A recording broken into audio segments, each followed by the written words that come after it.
نغمانہ ہاشمی صاحبہ، اگر international law ختم ہو گیا ہے، یونائٹڈ نیشنز جو ہے وہ غیر مؤثر ہو چکی ہے، تو اگر ہم صرف اپنے خطے کو دیکھیں، پاکستان کے ہمسائے میں جو ممالک ہیں ان کے ساتھ ہمارے بہت سے پرابلمز چل رہے ہیں. اس وقت ہمارا افغانستان میں جو طالبان کی رجیم ہے اس کے ساتھ ایک مسئلہ چل رہا ہے.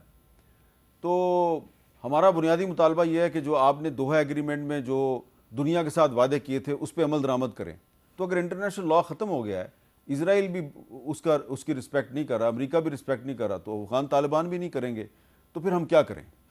دیکھیں، افغان طالبان تو پہلے ہی دوحہ ایگریمنٹ کی کوئی پاسداری نہیں کر رہے، اور وہ تو کسی چیز کی بھی کوئی پاسداری نہیں کر رہے. تو افغان طالبان کی تو بالکل ہی ایک الگ آپ داستان ہے. ان پہ تو اب ہم نے بالکل صحیح فیصلہ یہ لیا ہے کہ بات چیت کرنے سے تو کوئی فائدہ ہو نہیں رہا. اس لیے ہم ان پہ اب اٹیکس کر رہے ہیں، ان کے جو اڈے ہیں وہاں پہ انہیں ختم کرنے کی کوشش کر رہے ہیں.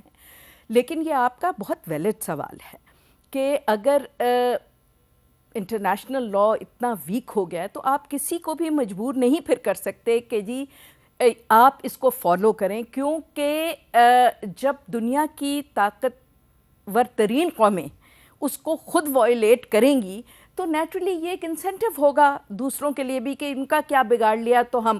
اب انہوں نے جا کے وینزویلا سے پریزیڈنٹ اور اس کی بیوی کو کڈنیپ کر لیا، یہ کوئی انٹرنیشنل لا الاؤ کرتا ہے؟ نہیں کرتا. انڈیا نے جس طریقے سے وہ انڈس واٹر ٹریٹی کو ہیلڈ ان ابینس کیا ہوا ہے، وہ کیا کوئی انٹرنیشنل لا اسے الاؤ کرتا ہے؟ جس طریقے سے انٹرنیشنل کرمنل کورٹ نے انڈائٹ کیا ہوا ہے نتن یاہو کو، اس میں آپ دیکھیں تو سوائے نارڈک کنٹریز کے اور کچھ یورپین کنٹریز کے جنہوں نے کہا ہے کہ ہمارا ایئر اسپیس بھی نہ وہ یوز کرے، کون اسے امپلیمنٹ کروا رہا ہے؟ وہ بڑے دھڑلے سے گریس بھی پھر رہے ہیں، جرمنی بھی پھر رہے ہیں، ہر جگہ گھوم گھام کے آ رہے ہیں. تو دیکھیں، یہ جب پورا آپ کا ملٹی لیٹرل سسٹم ایک کولیپس ہوا ہے، ان افیکٹو ہوا ہے، اور جیسے اعزاز صاحب کہہ رہے تھے کہ جنہوں نے بنایا وہ جب تک اس کو ایکسپلائٹ کر کے اپنے فیور میں چلاتے رہے وہ چلتا رہا. جب انہوں نے دیکھا کہ other countries also want to benefit from it اور اس کے رولز ریگولیشنز کے تھرو ان پاورفل سٹیٹس کو وہ سینکشن کر سکتے ہیں یا ان کے اگینسٹ کھڑے ہو سکتے ہیں، تو انہوں نے اسی سسٹم کو گرا دیا. تو یہ تو ایک بہت ہی خطرناک پریسیڈنٹس جو ہے وہ بنتا چلا جا رہا ہے. اعزاز صاحب، یہ سوال میں نے اس لیے اٹھایا ہے کہ کل یونائٹڈ نیشنز کی جو سیکورٹی کونسل ہے اس نے جو افغانستان میں کام کرنے والا جو ان کا ایک ذیلی ادارہ ہے یوناما، UNAMA، اس کے مینڈیٹ میں صرف 3 مہینے کی ایکسٹینشن دی ہے، اس میں 3 مہینے کی توسیع کر دی ہے. تو کیا یہ 3 مہینے کی جو توسیع کی ہے سیکورٹی کونسل نے یوناما کے مینڈیٹ میں، اس سے کیا فائدہ ہوگا؟ یہ صرف 17 جون تک ایکسٹینشن دی ہے، تو کیا 17 جون تک سارے مسائل حل ہو جائیں گے؟ نہیں، دیکھیں، اناما میں کچھ لوگوں کی نوکریاں لگی ہوئی ہیں، اور ورنہ وہاں پہ کوئی ایسا کردار نہیں ہے جو افغانستان میں اناما کر سکتا ہے. اور آپ یہ دیکھیں کہ ایون جو ہیومینیٹیرین اسسٹنس آتی تھی وہ بھی 1/3 رہ گئی ہے میری معلومات کے حساب سے. جی. اور دنیا کا کوئی ملک نہیں ہے جو طالبان کے ساتھ اب ڈیل کرنا چاہتا ہے. صرف رشیا نے ریکگنائز کیا، باقی کسی نے تو ریکگنائز بھی نہیں کیا ہوا. ابھی آپ نغمانہ صاحبہ سے پوچھ رہے تھے، بات کر رہے تھے کہ یہ جو فیبرری 2020 والا ایگریمنٹ طالبان آنر، وہ تو آنر کیا کرنا ہے جی؟ انہوں نے 4.5 سال میں انہوں نے پاکستان میں اتنا خون بہایا ہے، اور ہمارا صبر اور حوصلہ دیکھیں کہ ہم نے 2 طرفہ بھی ڈپلومیسی کی، ہم نے ثالث بھی کر لیے، ترکی، قطر وغیرہ. اور اب مجبور ہو کے پاکستان کو سمجھ آ گئی کہ آج کی دنیا میں طاقت بھی استعمال کرنا پڑتی ہے، اور 2 طرفہ پہ ان کو جا کے بتانا پڑتا ہے کہ جناب یہ یوں ہوگا. تو جب سے بارڈر مینجمنٹ شروع کیا میں بہت خوش ہوں اس معاملے میں، کیونکہ ہماری یہ اپروچ ٹھیک ہے. کچھ لوگ کہتے ہیں کہ جی 2 فرنٹ ہم نہیں چاہتے تھے، دیکھیں دوسرا فرنٹ کھل گیا. میں ان کو بتانا چاہتا ہوں وہ فرنٹ کھلا ہوا تھا، وہ بند ہو رہا ہے، پہلی بار بند ہو رہا ہے. جس بے دریغ انداز میں انہوں نے ہماری بندرگاہوں کو، ہمارے ہسپتالوں کو، ہماری یونیورسٹیوں کو استعمال کیا، وہ اس کو آپ کو پتہ ہے کہ یہ جتنے آپ میر صاحب ذرا اس پہ تحقیق کروا لیں، میری معلومات کے حساب سے، اور یہ کافی اوتھینٹک ہے، کہ جو